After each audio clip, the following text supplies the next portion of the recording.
Hunter here. Just waiting for the Bit Rivals team to get here, and then we'll go ahead and get started.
While we're waiting, please make sure to like and retweet the space.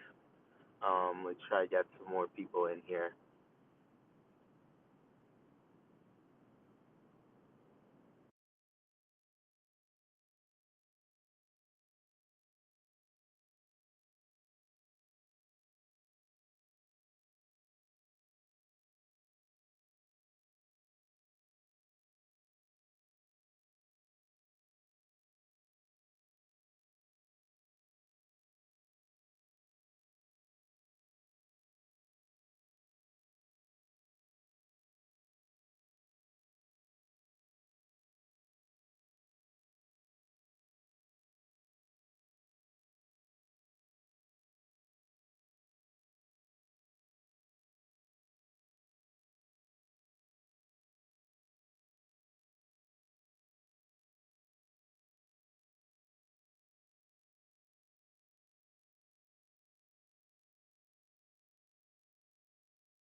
All right.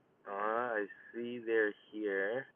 Let's see if we can get them up. There we are.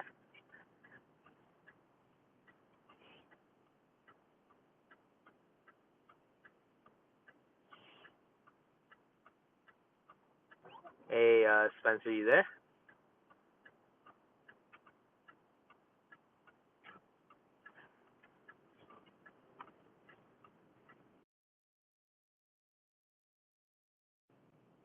Hmm. Not able to hear you.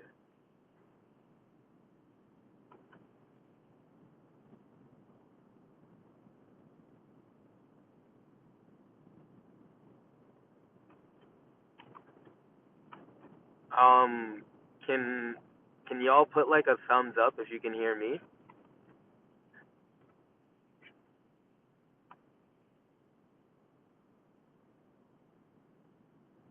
Zuka, Gonzo, can y'all hear me?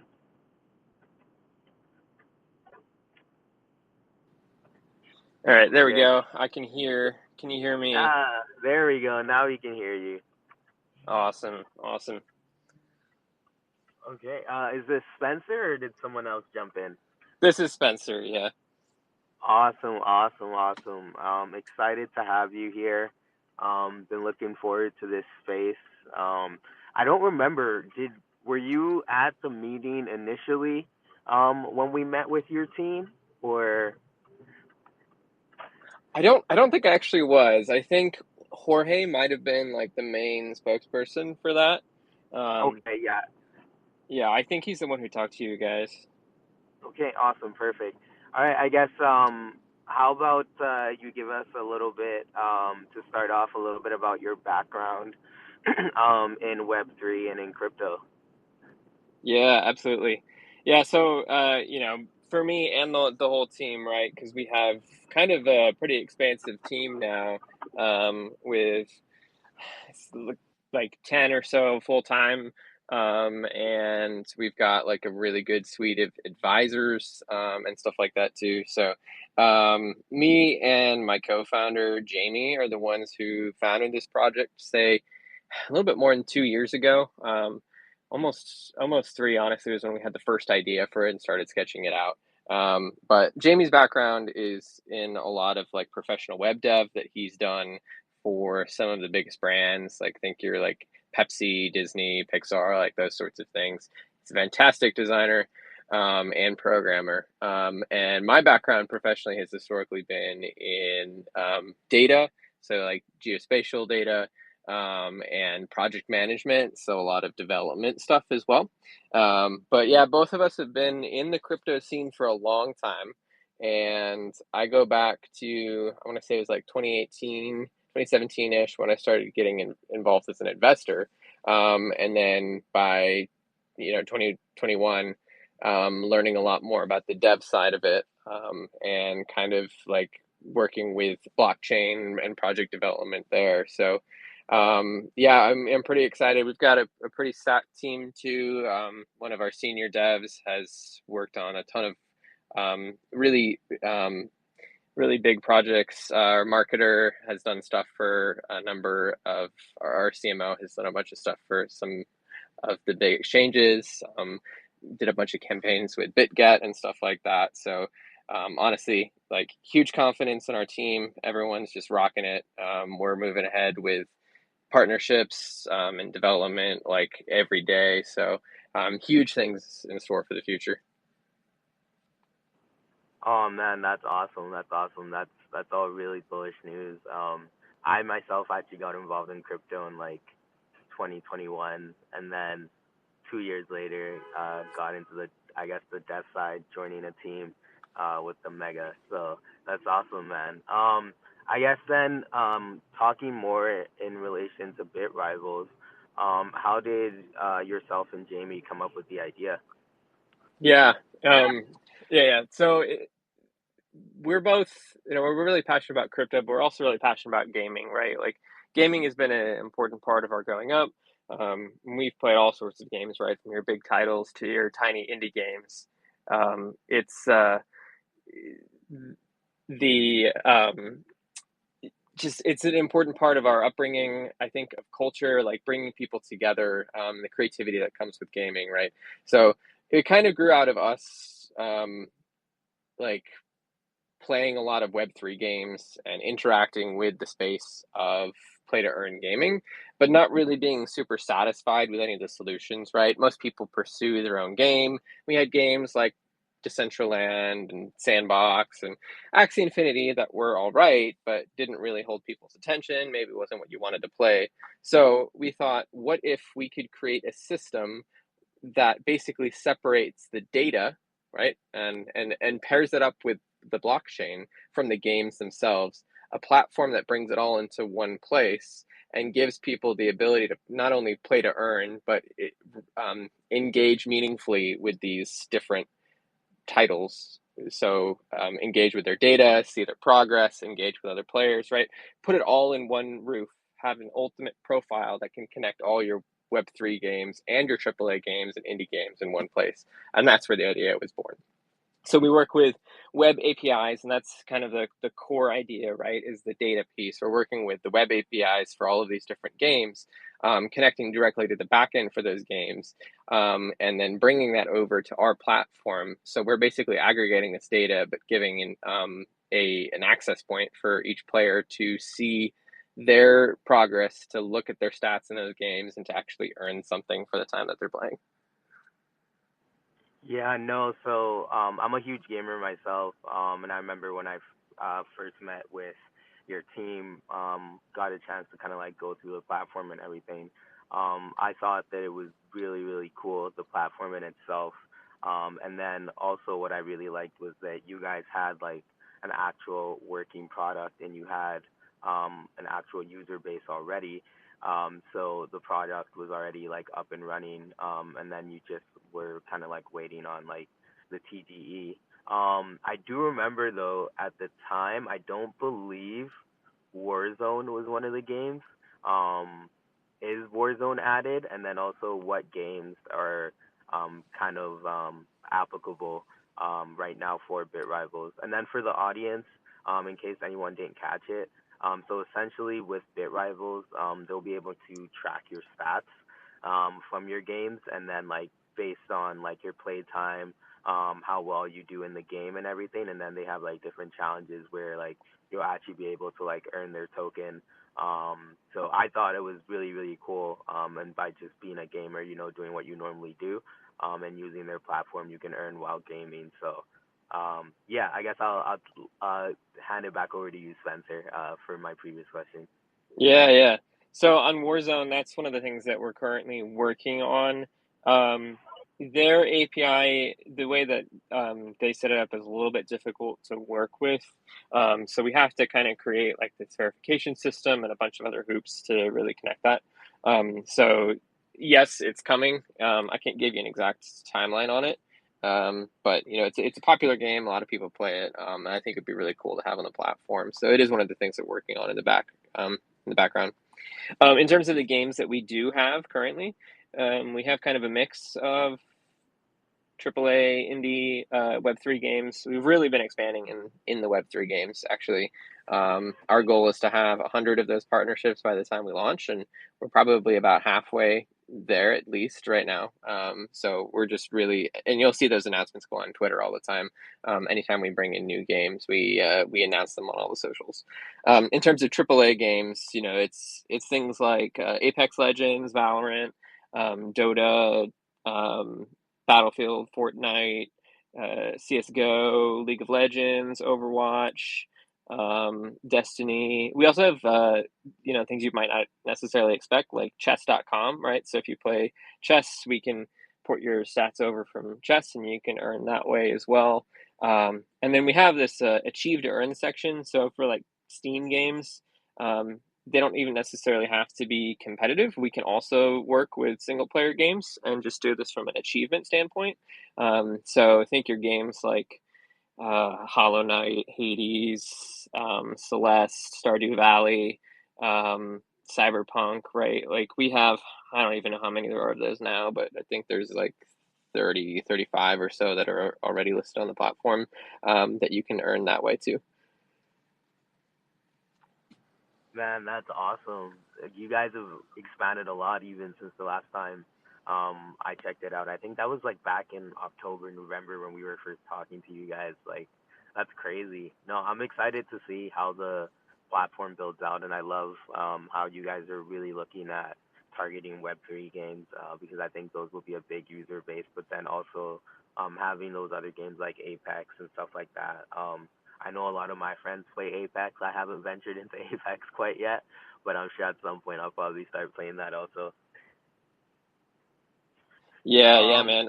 We're definitely cooking. Our devs are working every day, and we just keep on rolling out new features. We're working on kind of this event system right now, so you can earn for playing like specific games, not just the raffle system. But the last thing we recently rolled out, product offering wise, was the marketplace. So right now you can buy different cosmetics and stuff for your account, but we're gonna keep adding new things to the marketplace, and some of those aren't even going to be ours, right? Like we'll have NFTs that you can buy for other projects or like INOs, and different sorts of offerings to engage with our projects, or to get on early for sales across the cryptoverse. that's sweet. That's sweet. Oh man, yeah. You guys just keep adding on. That's really dope. I guess the next question which I had for you is for the token itself. Um, what is kind of how does the token play into the ecosystem? Aside from kind of being able to earn the token, what other use cases are there for the token? Yeah. So yeah, that's something we put a lot of thought into and kind of building out models for like economic sustainability and things like that. So we do have real revenue from this platform, advertising, subscription models. So for instance, when we do like the event system, people will pay to run those events, right, and pay for those rewards. So it could be, say, a game like Conquest is one we have.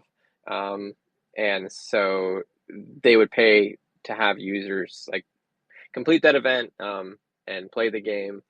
And so a certain amount of that is, most of that is going to go towards the user. Some of that is going to go towards the treasury, and then some of that is going to go to like token buybacks and burns.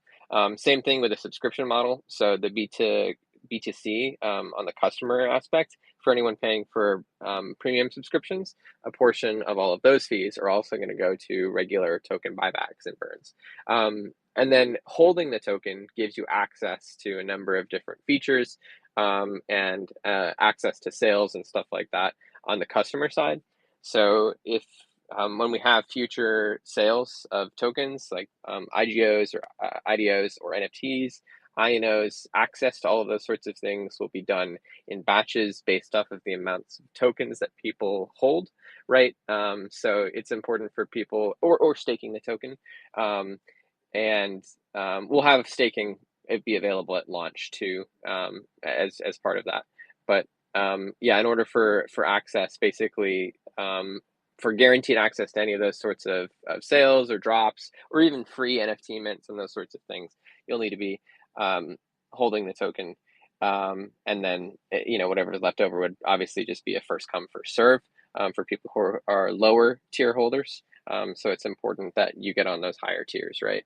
And then for the events, those work kind of on a point based system. If it's like a lucky draw or a raffle based event, so holding the token will basically give you double points or double the chances to win the rewards for all of those too. That's really, really exciting. That's a lot of use case for the token. Wow, you guys have really added a lot. I knew about the staking previously, but I didn't know about everything else, like you just added with the events and stuff like that. That's really cool. Um, when it comes to the token launch, are you all still thinking of launching on BNB? And then are there any exchanges that are going to be live from launch, or is there kind of a plan at the moment? Yeah, so definitely, it is one of the last pieces that we're working on finalizing before we move to TG. We're honestly pretty close to that point right now. It's just a matter of one of the things we're monitoring is kind of market conditions, right? A lot of volume is down. KOLs aren't necessarily deploying, but we think that we'll probably see an uptrend like over this month and into the next, right? So we're going to try to capitalize on that as much as we can. But we're working with one of the best market makers, at least in my opinion, but reputation wise. As well in the industry, Trireme Trading. They manufactured a lot of the really strong token launches from the last bull run cycle. So in 2021, they managed treasuries for like D-Race and a number of like 100 plus X tokens. And they've done the best IDO launches of the past quarter, and even into today, still very strong, even in the low volumes and poor performing market. But like Octavia token was one they did with like a 35x and stuff like that. So we really trust their advice. All that to say, like we trust their advice when they're talking about when to launch, where to launch, which markets to go to, because they launch dozens of projects and they have all the data on volumes and what causes tokens to go up and all those sorts of things.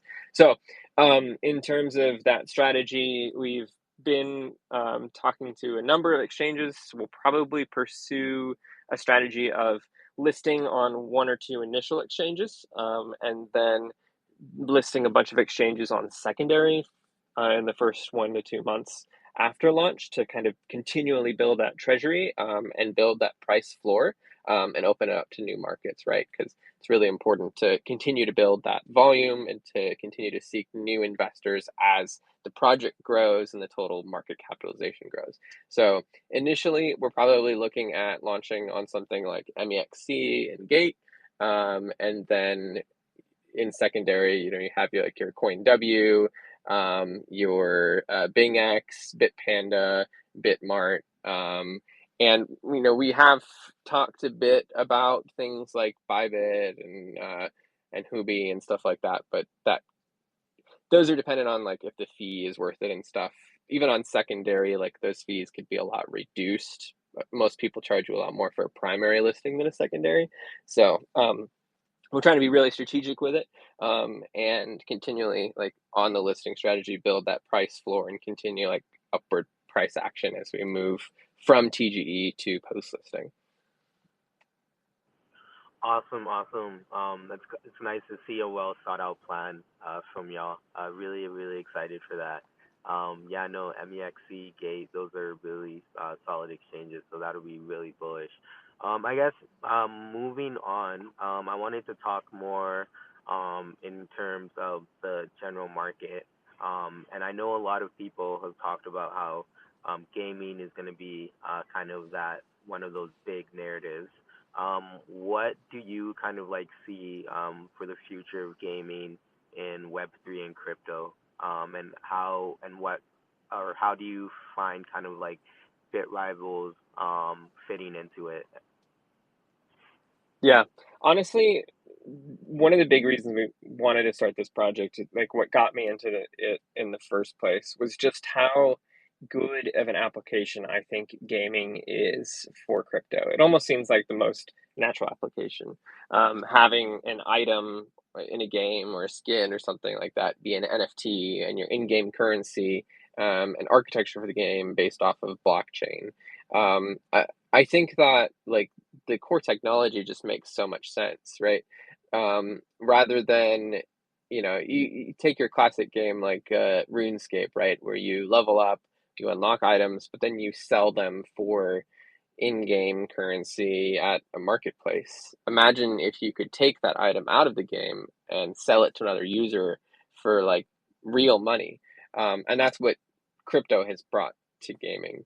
I think some developers maybe don't like that because it might mean less money for them, but I think in the long term it means more, because when you're taking a cut of all those NFT sales and those continually change hands, you're actually generating more long-term income.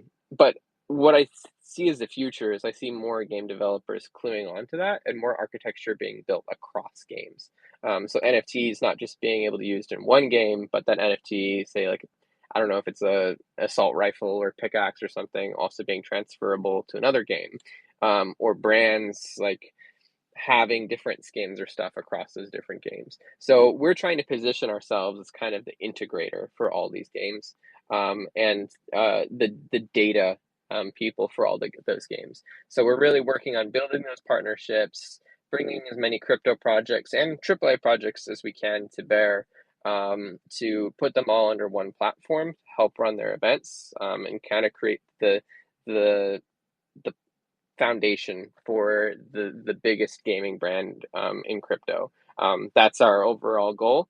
And then using that audience, using that infrastructure, we can help incubate future games, help them find an audience, help them sell NFTs or um, find gamers, run their token sale, introduce them to the partners in our network. That's where we want to be.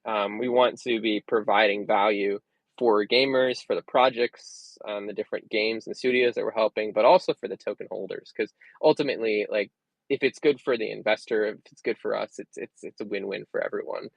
So long term, that's the goal. I think that the more people work together and the better it is for everyone. Awesome, awesome. No, I fully agree with you on that, and I think that's one of the things which I really liked about your platform is that, and like you mentioned earlier, is that you're not looking to, or you and Jamie didn't want to create your own game. You wanted to kind of have something that everybody would be able to use, right? And I feel like that can oftentimes be a limiting factor if you're creating your own game. But with y'all, you guys are going to be a platform which stores data and like collects data, and then everybody's going to be able to use that platform for different kinds of games. So it's going to be constant updates and things like that. And I like how you guys have already started to find different Web3 games. So I think I'm really, really excited for the project in general and for the launch. I guess, do we have time to take some questions from the audience? I don't know if anybody might have any questions or not. Yeah, I'm happy to stick around for a bit and answer if anyone does have something. Okay, for sure. If anybody does have any questions, please feel free to request the mic and I'll go ahead and bring you up.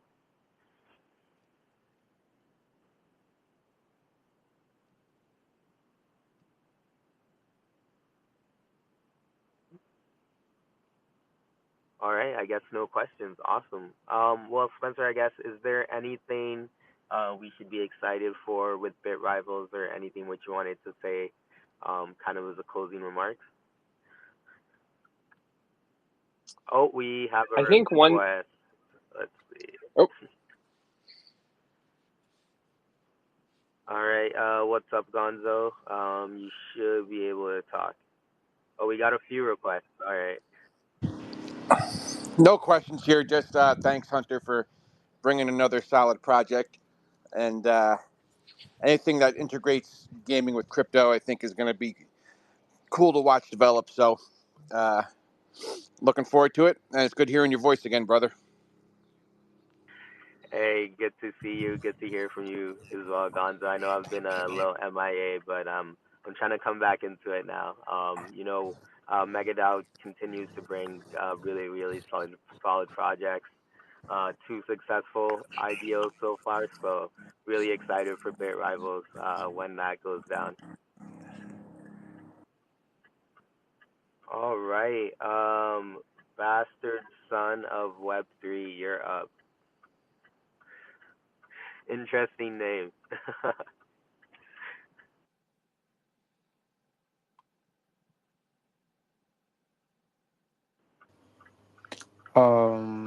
No, not actually a question.